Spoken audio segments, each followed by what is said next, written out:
Member Carroll.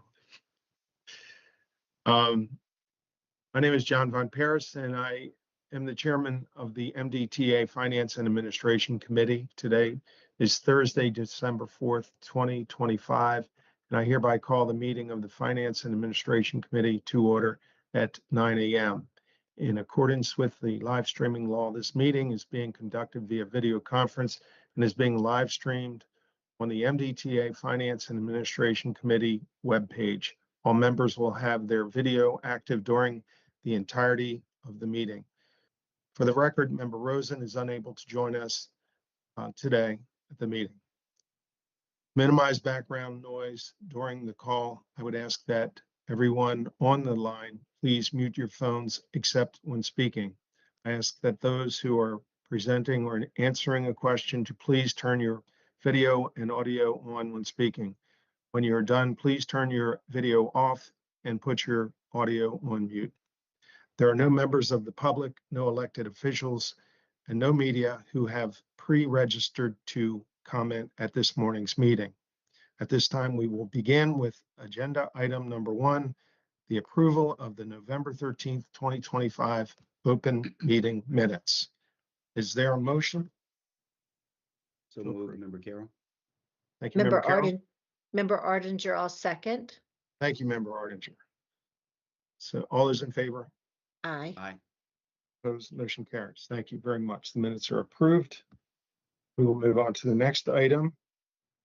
The financing resolution 25-02 series 2026 bonds. Alan Garmin is here to present. Good morning, Alan. How are you? Good morning. Thank you. Very well. Thank you. This is a request for delegated authority to conduct a bond financing in the next calendar year.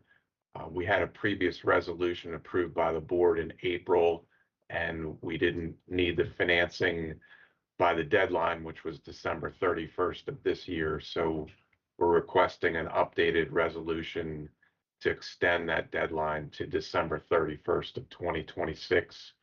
We would anticipate the financing to occur sometime in the next 4 months, in early calendar 26. The resolution provides delegated authority to executive management to conduct the bond sale. It has 2 key limiting provisions. One is the dollar amount is limited to $600 million. That's in line with the financial forecast that was approved by the board. And the other limiting provision is the deadline. It must be conducted by December 31st of 2026. The resolution also requires senior management to come back to the board at the first meeting after the bond sale to update the board on the results. So at this meeting, we're requesting concurrence from the Finance and Administration Committee to move this forward to the full board for approval. Thank you. Member Ardinger. Thank you, as always, Alan. Just a quick question. Is this our first time going to the market since there's been a change in the Maryland bond rating? And any thoughts on what we can expect? Yeah, it is the first time we've come to market since then. Our last bond financing was in 24. Our ratings are independent of the state, but our ratings, 2 of our ratings are a negative outlook, and that's associated with the uncertainties associated with, construction costs, as well as declining debt service coverage. So we're hoping that the ratings outlooks are resolved before our bond financing. We met with rating agencies recently to give them an update. So that's always weighs on the market as any kind of negative outlook. They're not sure where the rating will shake out. It tends to be very strong demand in Maryland, so that helps to get better pricing. What we're anticipating with this financing is approximately 6-year maturity, and this is a single interest-only bullet maturity due about a year after the Key Bridge project completion. So, we expect sub 3% financing rates for that. But the financing rate is determined by prevailing interest rates as well as the demand in the marketplace for our bonds.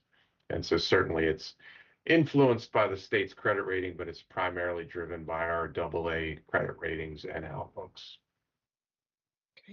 Thank you. Great question. Thank you, Member Hardinger. Are there any other questions? Member Carroll, do you have any questions? Yes. Member Carroll. Sorry, I think you might be on mute. Are you there? It's like he's still muted. Didn't get off There mute. Sorry about that. That's all right. I just wanted to ask, and maybe this isn't an Alan question, but a follow-on as we think this through. If we look at the increased debt service, how confident, are we that the revenue forecasts align with like the additional debt service that we're asking for? Yeah, our forecast, extends out beyond 6 years. Essentially, that's the board approved that financial forecast, at the last meeting. That incorporates, our updated CDM Smith traffic and revenue projections.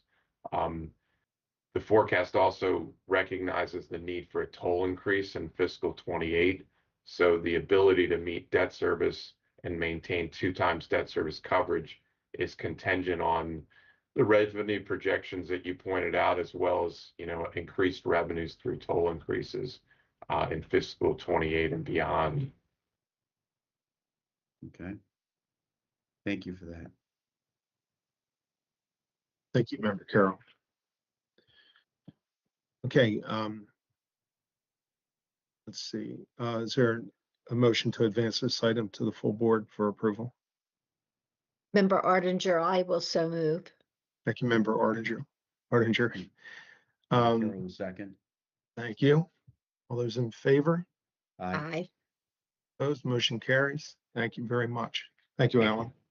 Thank you. We'll go on to the next item, and that was our last approval item. We will have an update here, item number 3, by Melissa Williams, Chesapeake Bay Crossing Study. Hi, good morning, Melissa. Good morning. How are you? Can everyone hear me okay? We can. I got a head shake. Okay, just wanted to make sure. Good morning. For the record, I'm Melissa Williams, Director of Planning and Program Development. With me is Heather Lowe. She is the Planning and Community Engagement Manager. And together we are managing the Bay Crossing Study. Today we're going to be providing you with a presentation and an update on the project. I'm going to be talking from the slide deck that we sent to you, so I'll just be indicating which slide I'm talking from as we go through. So on slide 2, I want to give you a little bit of an update on our schedule.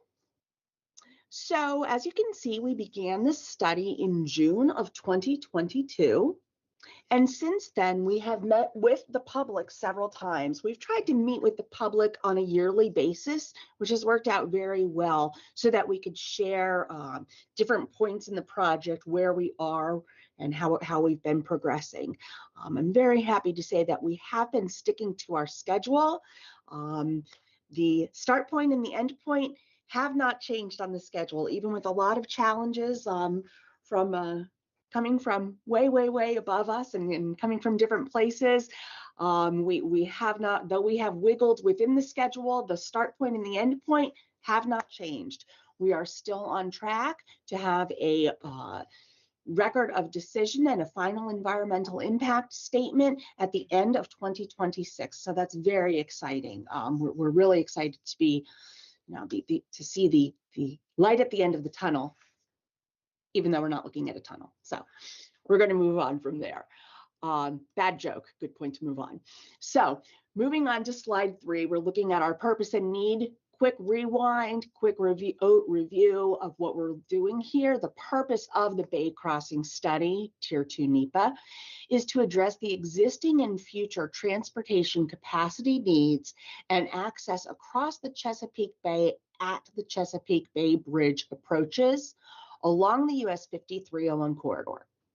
The Tier 2 study is evaluating measures to reduce congestion, improve travel times and reliability, mobility, and roadway deficiencies, as well as to accommodate maintenance activities and navigation while minimizing impacts to local communities and the environment.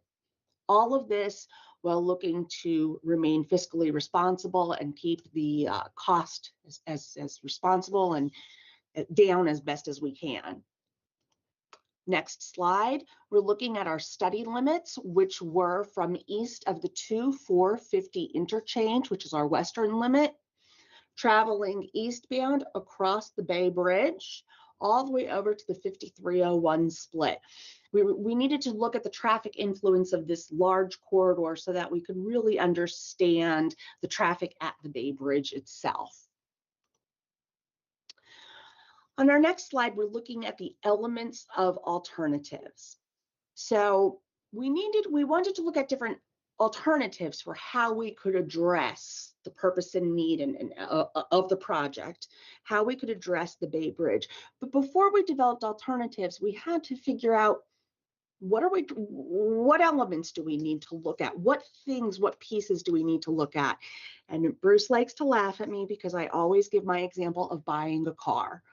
When you go to buy a car, you don't go to a dealership and say, "Hi, I want to buy a car," because the dealer's going to say, "Well, what kind of car? What are you looking for?" You need to have an idea. You need to know, well, how many passengers do you want to carry in that vehicle? What's the purpose of this car? Are you looking to have a sports car for the weekend for just you to drive with a friend? Or are you looking to drive your family? Or are you looking to haul a boat? They're three very different vehicles with all very valid purposes, but you have to understand the needs are very different for each of them. And that's what these elements are. They're really understanding and digging in and looking into the different needs, the different elements of the alternatives. So that was our first step, was developing these elements.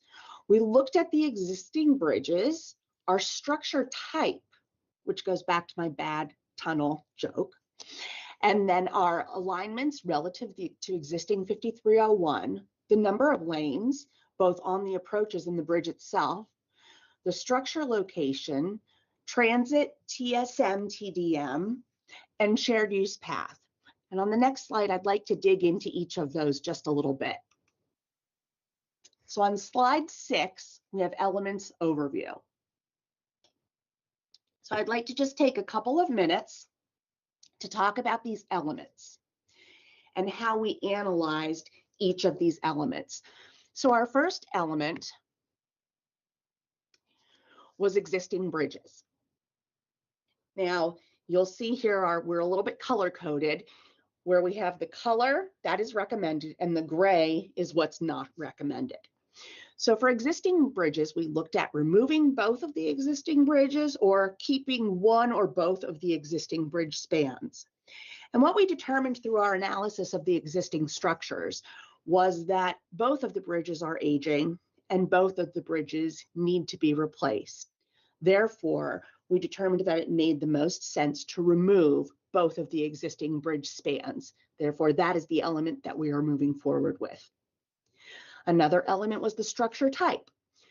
We looked at full bridge, meaning there would be bridge only. We looked at tunnel, a bridge tunnel combination like Hampton Roads Bridge Tunnel. And a lot of folks were very interested in a double-decker bridge idea, something like the George Washington Bridge up in New York. We looked at all of these different elements, all of these different structure types, and what it came back to was essentially for us, for this location, it made the most sense based on our location, the length, the height of this crossing to stick with a full bridge crossing. There are many, many reasons. And again, in our technical reports, we have all of these details. This presentation is just a quick overview summary to make sure we're all on the same page. A lot of reasons. One of the main reasons why a tunnel didn't work here was, of course, the nearly triple the cost. But in addition to the cost, we're also looking at transporting hazardous materials.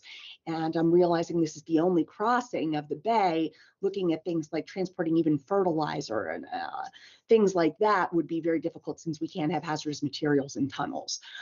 So a full bridge made the most sense, and we did not move forward with the full tunnel, bridge tunnel combo, or double-decker bridge. We moved forward with the full bridge. Looking at the alignment, if you'll recall back in the tier 1 of this study, we were looking at corridors, and those corridors were approximately 2-mile wide swaths. So corridor 7, which was the corridor that was selected in tier 1 that we dug into in tier 2, we looked at staying along the existing alignment, which is 5301 itself, or of course moving within about 2 miles of 5301. We determined that the 5301 corridor is so rich, both in natural and man-made environment, that it did not make sense to move off of the existing roadway alignment.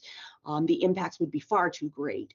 So we determined that it made the most sense to stay on the existing 5301 roadway alignment. Our next element was the number of lanes. You could see a little chart underneath. We had Western Shore, Bridge, and Eastern Shore. So we had 6, 6, 6, which would be 6 lanes on the Western Shore, 6 lanes on the Bridge, 6 lanes on the Eastern Shore. Then we looked at 6, 8, 6, 8, 8, 8, 8, 10, 8, and then we got much larger, 10, 10, 10, and more than 10 lanes. Well, we looked at all of these different configurations. You might say, well, that's odd. Why would you look at not having the same number of lanes on the bridge as on the approach roads?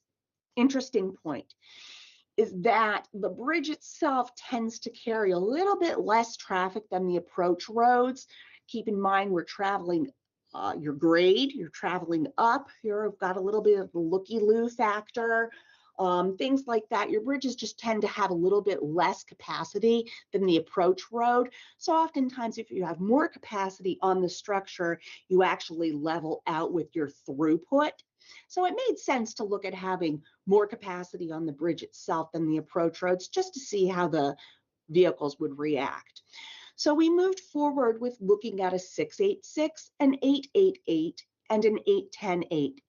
Beyond the 810-8, the impacts to the adjacent environment along the 5301 corridor were so significant that it really didn't make sense to negatively impact the 5301 corridor to that extent by adding those numbers of lanes to the adjacent roadways. Structure location. Structure location, so we're looking, remember that when we say the Bay Bridge, it's a little bit of a misnomer because remember there's an eastbound and a westbound bridge. There are actually 2 structures.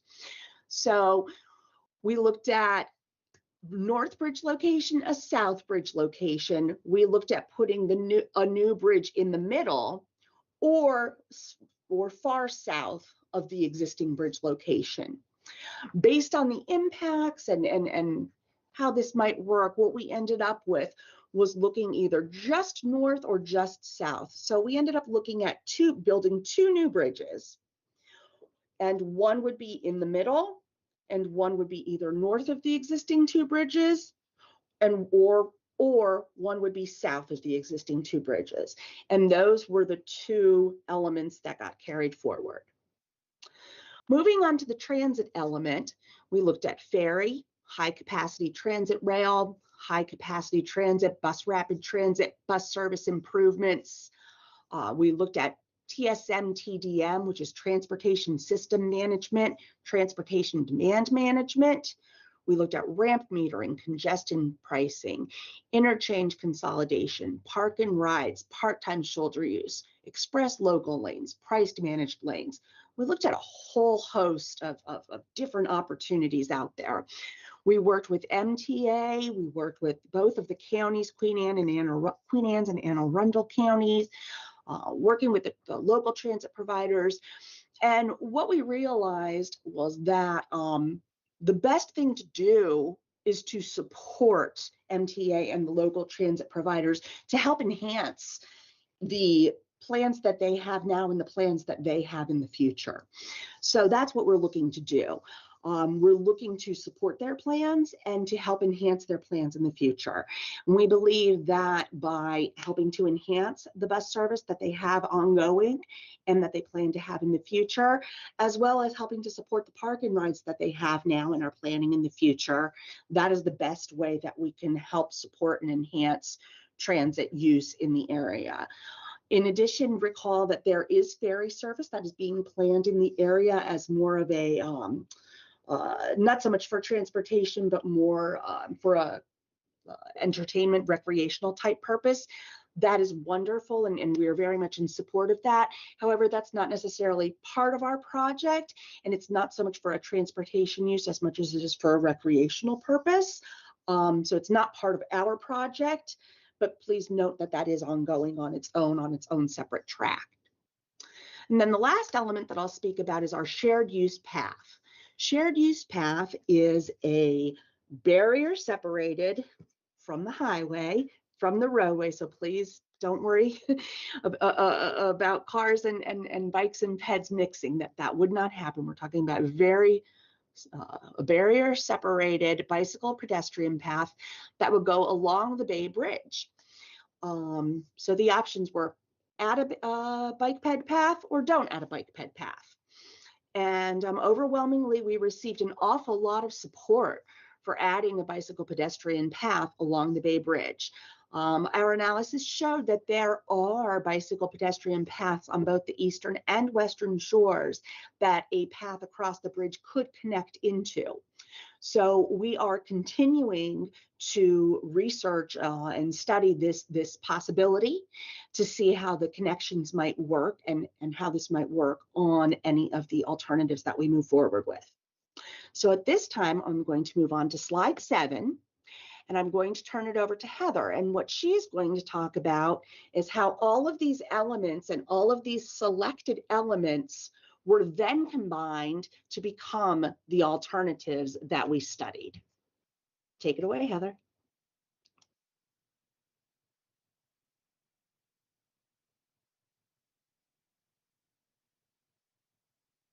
You may be on mute.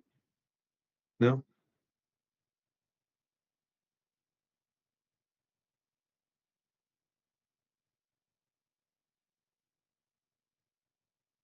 Okay, how about now? Yes. Okay, good morning. I apologize for that. Good morning. My name is Heather Lowe. I am the MDTA Planning and Communities Relations Manager. And thank you for having me. So as Melissa explained, I'm going to start by going over what our retained alternatives are. Melissa just went through all of the elements that combine together to create the retained alternatives. So this slide summarizes them. We have retained 7 alternatives. We have the no build alternative and 6 build alternatives. All build alternatives include removing the existing bridges, the existing bridge spans, and replacing them with 2 new bridge spans, improvements to improvements to the approach roadways on US 5301 would be on existing alignment. And all alternatives include bus service improvements. Shown under those colorful rectangles there, you can see that each build alternative includes the lane combinations and bridge locations below. So we've got alternatives B and C, which are the 686 alternatives, meaning that the approach roadways to the new bridge would be retained at 6 lanes, and then the new bridge would be 8 lanes with 4 lanes in each direction. Alternative B would have 1 new span built just to the north of the existing span and 1 new span in between the existing spans. And then alternative C would include 1 new bridge span to the south of the existing bridge and 1 in between. And Alternatives D and E are the 888 alternatives, which means that the approach roadways on US 5301 would remain, or I'm sorry, would be expanded to 8 lanes, and then the new bridge would have 8 lanes. And then alternatives F and G would have 8 lanes on the approach roadways on US 5301 and a 10-lane bridge consisting of 2 5-lane spans.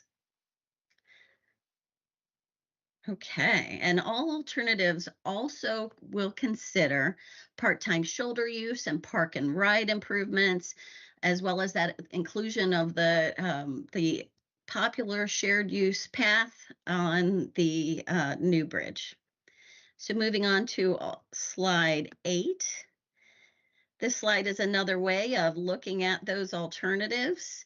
Sort of shows you from end to end. You can see the study limits from from the Maryland 2 interchange all the way over to the US 5301 split on the eastern shore. You can see that you can see the alternatives in the table below. It's just a different way to look at them. So we've always retained that no build alternative, and then alternatives B and C retain on the western shore the 6 lanes leading up to the new bridge. And then for alternatives B and C, there would be an 8-lane bridge consisting of those 2 4-lane spans. And then on the eastern shore, the roadway would go back to the 6 lanes on US 5301. Alternatives D and E are the 888 alternatives, and alternatives F and G are the 8108 alternatives. So with these alternatives, we group alternatives B and C together, and D and E and F and G, because they have the same lane configurations, but the first of those alternatives would be one new span located just north of the existing bridge, and then one span located in between. And then the second of those groups would be one new bridge span just to the south of the existing bridge, with one new span in between the existing spans. Okay, so moving on to slide 8. This slide talks about the environmental resources that we have been evaluating. So we're preparing an environmental impact statement, and our draft environmental impact statement will look at impacts to all of the environmental resources in the study area. Those include socioeconomic resources and land use. This is a pretty highly populated area. We're looking at all of the facilities, all of the parks, the schools, looking at emergency services, places of worship, those types of socioeconomic resources. It's also very rich in natural resources, as we all know. So we're very seriously looking at potential impacts to surface water resources, aquatic and terrestrial habitat, rare, threatened, and endangered species, impacts to watersheds and their streams and wetlands and floodplains. This is just the major impact resource areas that we're looking at currently. We're also considering historic resources within the area. Many historic properties are littered throughout the study area, including the Bay Bridge, which is historic. We've got Sandy Point State Park, the Dutch Mill Restaurant, which is red, hot, and blue, which is a resource near and dear to a lot of people's hearts in this area. So we're considering potential impacts to all of the historic properties in accordance with Section 106 of the National Historic Preservation Act. We're also looking at parks and recreation areas, wildlife, waterfowl refuges, and historic properties from the lens of impacts related to Section 4F and Section 6F properties. So Section 4F is the U.S. Department of Transportation Act of 1966, I think that is. So those properties are afforded additional protections under these laws. So we'll be doing an analysis specific to these laws as well. Okay, so moving on to slide 10. So we've been looking at all these alternatives. We're considering the entire corridor, but just remember our focus is on that Bay Bridge. We have performed a thorough traffic and environmental analysis of the alternatives retained for detailed study, and you'll see when that DEIS comes out that we're comparing the the alternatives to the no build, as well as comparing within those alternatives. And there are trade-offs between the transportation benefits and environmental impacts. So I like to liken it to threading a needle. Sometimes, there are lots of things to consider as we're threading that needle, moving along the process. Okay, so next slide is slide 11, talks about our next steps. I've been talking about that draft environmental impact statement. The notice of availability for the DEIS is anticipated in January of 2026, so that's coming up very soon.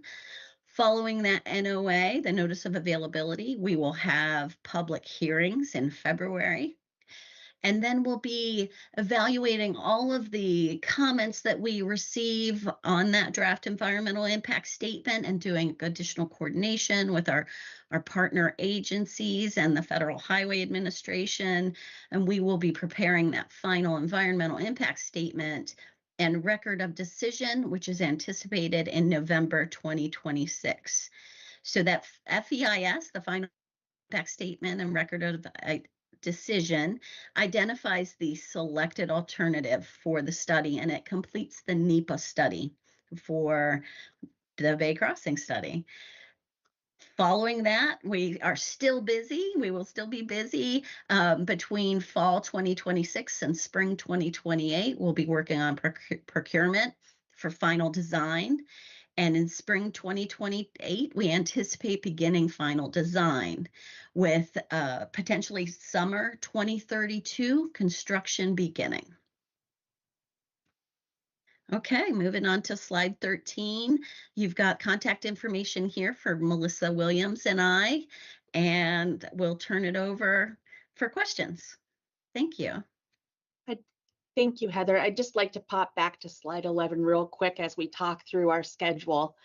Wanted to take 1 minute just to remind that today's presentation was really just a review presentation, realizing that we've got a lot of big things coming up within the next couple months.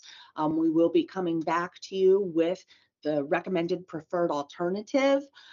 So we thought it was a good time to meet with you again, just to kind of brush off and remind you of how we got to where we are. And also just a quick reminder that our schedule that we're showing, our anticipated schedule, beyond planning for our design construction, folks, this is, the stars are aligned, everything is working in our favor, funding is in place, and I don't know, give me something else wonderful that occurred. But basically, this is if everything goes perfect. These are the time frames that it would take to accomplish these things. And that's really the aspirational schedule that we wanted to put forward here. This schedule and these durations can shift, can move. But we do want to put out a schedule so folks can see and get an idea of the type of duration and the schedule that we could anticipate moving forward with, if indeed the stars align and things continue to move in the expeditious way that they have been moving since we began the project in 2022. So thank you, Heather. And yes, let's open for questions. Great. Thank you very much, both of you, for very comprehensive presentation, very informative and interesting as well. Do any of the members have any questions? Member Carroll. Oops. I have a couple of questions. First and foremost, I second John's comments about the robustness of the presentation. Thank you for your hard work putting it together. I'll start with the last comment that you made about the schedule being aspirational. Could we give some thought to, as we ideate and iterate on this process, to putting out a less than aspirational schedule, so that if there is pullback, if there is delay, then that is probably built into what we've already inform the public that we're doing, so then it looks a lot better to pleasantly disappoint somebody by being ahead of schedule than having it show up the other way.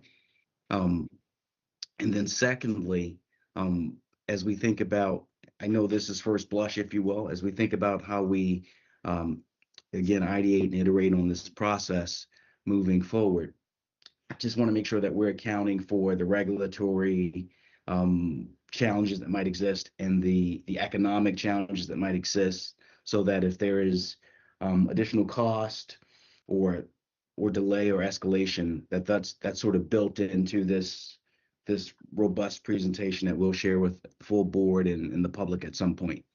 Yep, thank you. Thank you, Member Carroll. Very good questions. Member Artinger. Yes, thank you. And same thing, Melissa and Heather, excellent job of laying this out, easy to understand, very well organized. So appreciate that. And correct me if I'm wrong, because I'm horrible on my layout of the land, but we have the FSK bridge being built. And part of the beauty of the new bridge, we hope, is that the way that it's being built, if I understand correctly, it will allow the traffic to the port that would potentially allow for, I guess, bigger ships or whatever. I'm assuming that also factors into the Bay Bridge and how that bridge would be designed, since they have to work together. Am I correct in that?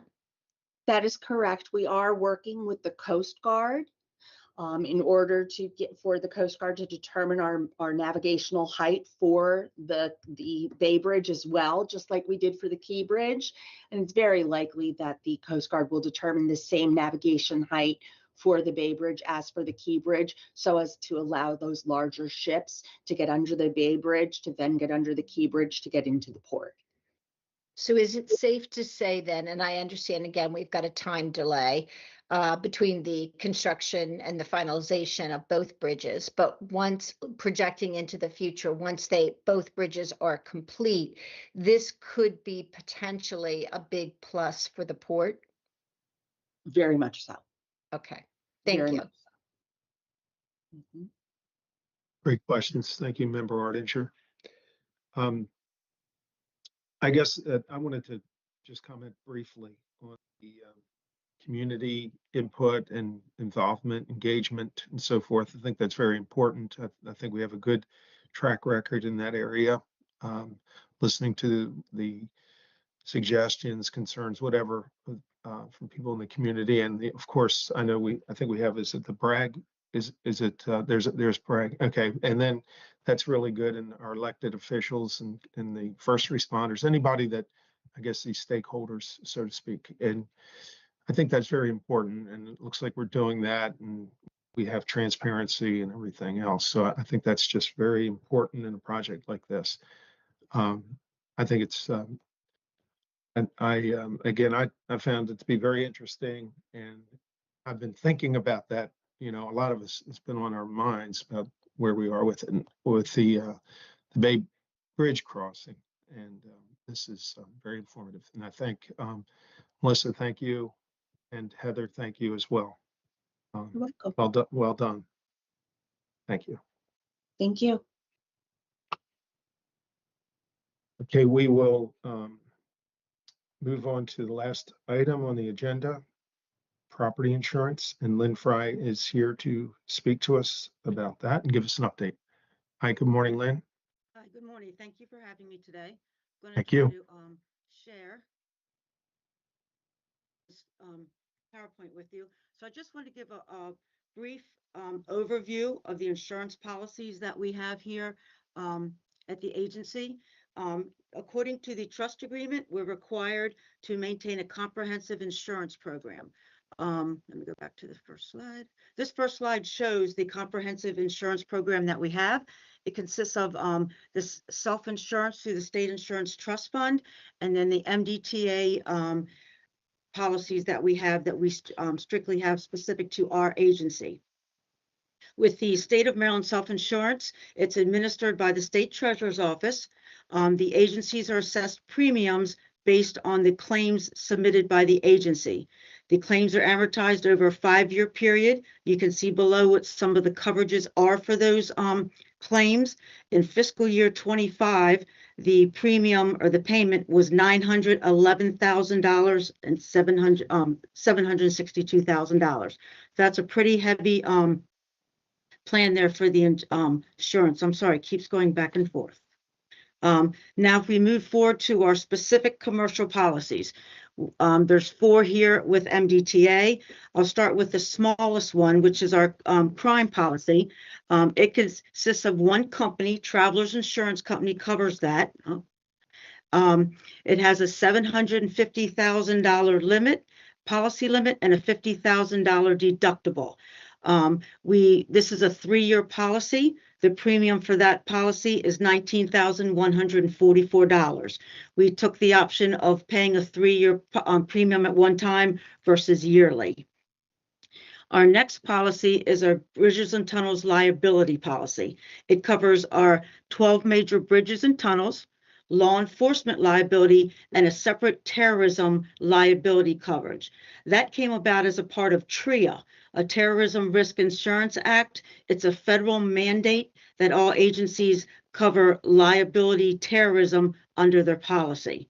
This policy consists of 14 tiers or companies to create the coverage. It has $155 million coverage, with $5 million of that being law enforcement. It has a $5 million deductible with a premium of $2,146,989, just to give you an overview.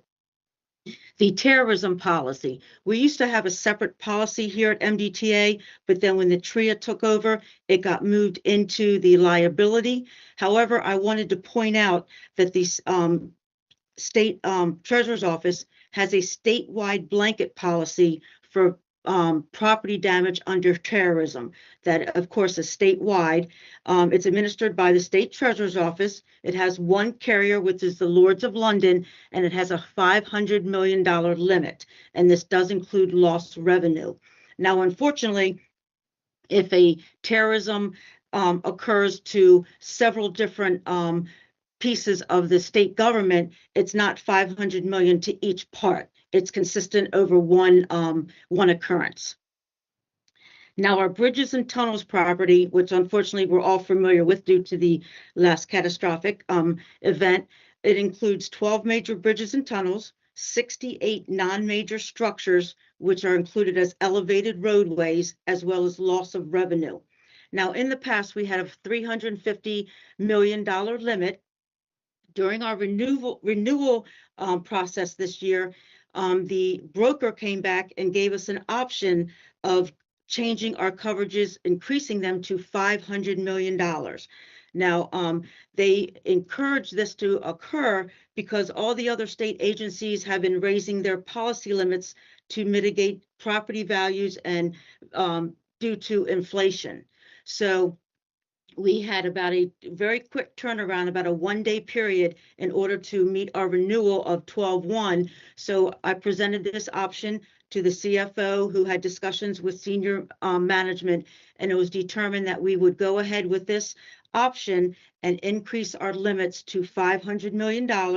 We keep the same deductibles as $50 million deductible and a 30-day loss of use. This increased our premium by $1,063,142 to a total of $10,123,717.